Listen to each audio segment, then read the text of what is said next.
இன்று சேலத்தில் நடைபெற்ற பாஜக பொதுக்கூட்டத்தில் கலந்து கொண்டு பேசிய நடிகை குஷ்பு, மேடையில் ஓபிஎஸ் அமர்ந்திருக்கிறார் என்பதற்கு பதிலாக இபிஎஸ் அமர்ந்துள்ளார் என மாற்றி கூறியதால் பரபரப்பு ஏற்பட்டது.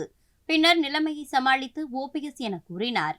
இன்னைக்கு இந்த தேர்தலில் ஒரு முக்கியமான விஷயம் மட்டும்தான் நம்ம பார்க்கணும்.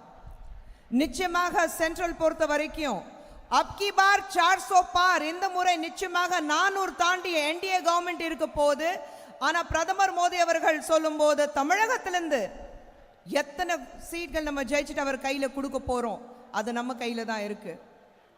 இன்னைக்கு பாஜக பார்க்கும் போது அத்தனை பெரிய தலைவர்கள் மேடையில் இருக்கிறாரு. இபிஎஸ் அவர்கள் இருக்கிறாரு, சரத்குமார் அவர்கள் இருக்கிறாரு, ஏசிஎஸ் அவர்கள் வர போறாரு, டிடிவி அவர்கள் இருக்கிறாரு, மற்ற கட்சியிலிருந்து எல்லாரும் வந்துட்டு இருக்காங்க. டிடிவி தினகரன் அவர்கள் வந்துட்டு இருக்கிறாரு.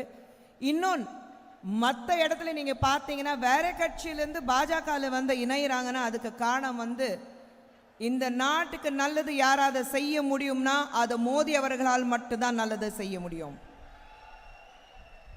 ஒரு கூட்டணியில இந்தியா பிளாக் நான் சொல்லிட்டு ஒரு கூட்டணி, அந்த கூட்டணியில பிரதமர் மோடி அவர்கள் பார்த்துட்டு அவருக்கு குடும்பமே இல்லைன்ட்டாங்க. பிரதமர் மோடி அவர்கள் ஒவ்வொரு இடத்துக்கு போகும்போது நேற்று கோயம்புத்தூர் போயிட்டு வந்தாரு, இன்னைக்கு சேலம்ல இருக்காரு, கேரளா போனாரு, தெலுங்கானா போனாரு, ஆந்திரா போயிட்டு இருக்காரு. சவுத்ல மட்டும் ஒவ்வொரு இடத்துக்கு போனீங்கன்னா எல்லாரும் சொல்ற விஷயம் மட்டும் ஒரு விஷயம் மட்டும்தான், மோடி உங்களுக்கு நாங்க இருக்கோம், நாங்க தான் உங்க குடும்பம், நீங்க தான் எங்க குடும்பத்துல ஒருத்தர். செய்திகளை உள்ளது உள்ளபடி தெரிந்து கொள்ள ரெஃப்ளெக்ட் நியூஸை சப்ஸ்கிரைப் பண்ணுங்க.